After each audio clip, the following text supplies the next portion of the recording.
美しさなんて忌々しいとプシュケは思いながら、父親に捨てられた断崖を見渡していました。彼女は完璧すぎる美しい容姿を持って生まれ、愛の女神ヴィーナスの新たな化身として崇拝されました。しかし現実世界の人間は近づくことさえ怖がり、彼女の父親はアポロンの神託を請いました。アポロンは光明、理性、そして予言の神です。父親はプシュケを険しい岩山に捨て、冷酷で残忍、蛇のような羽のある悪魔と結婚すると告げられました。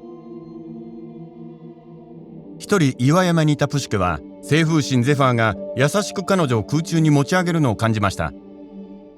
ゼファーは彼女を宮殿の前で下ろすと、ここがあなたの家ですと見えない声が聞こえました。あなたの夫が寝室で待っています。もし会いたいと切望するなら。勇気ならあるわと彼女は言いました。寝室は真っ暗で夫の姿は見えません。でも彼は蛇のようには感じられません。肌は柔らかで声も振る舞いも優しかったのです。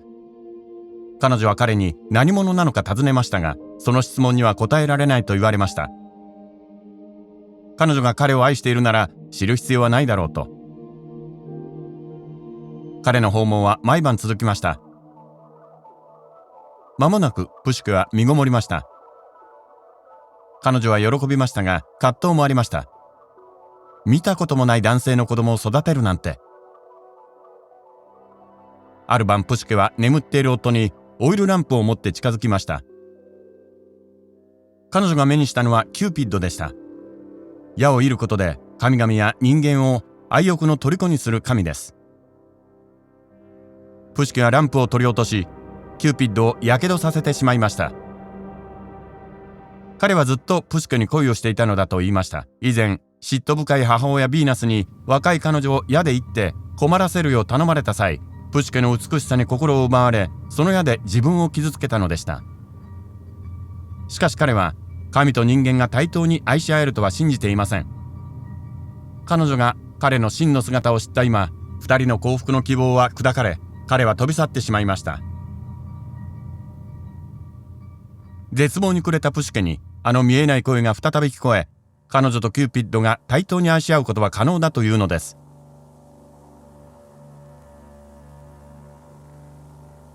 勇気づけられた彼女は彼を探しに行きます。しかしヴィーナスが行く手を遮り、解決不能な課題をいくつか成し遂げないと、キューピッドとは結婚できないと告げます。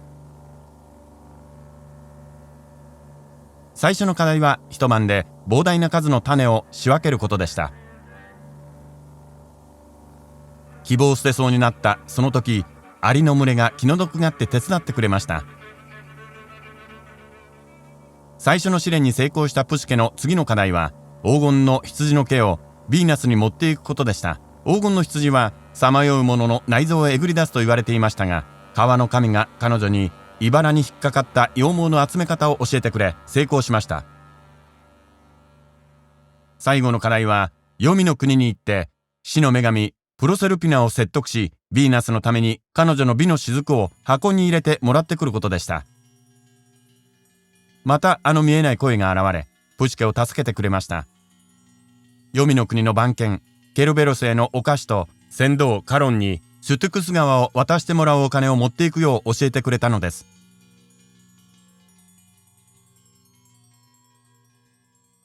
3つ目の最後の課題を成し遂げ、プシュケは聖者の国に帰還しました。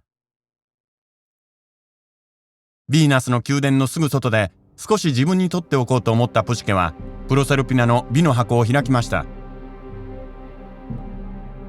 しかしその箱に入っていたのは美ではなく眠りだったため、プシュケは道に倒れました。傷の癒えたキューピッドは眠る花嫁のもとに飛んできました。彼は自分は愚かで間違っていたと恋、未知に直面してもおじけづかない彼女の姿は自分と対等以上の存在だと証明していました。キューピッドはプシュケに新種ネクターを飲ませて不死身にしました。間もなくプシュケは女の子を産みました。二人が喜びと名付けたことキューピッド、魂という意味の名のプシュケは、以来人々の恋愛を惑わせるようになったのです。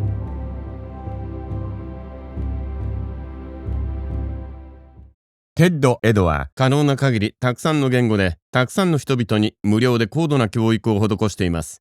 講演者に寄付して我々の非営利の使命の手助けをお願いします。そしてこのチャンネルの登録もお忘れなく。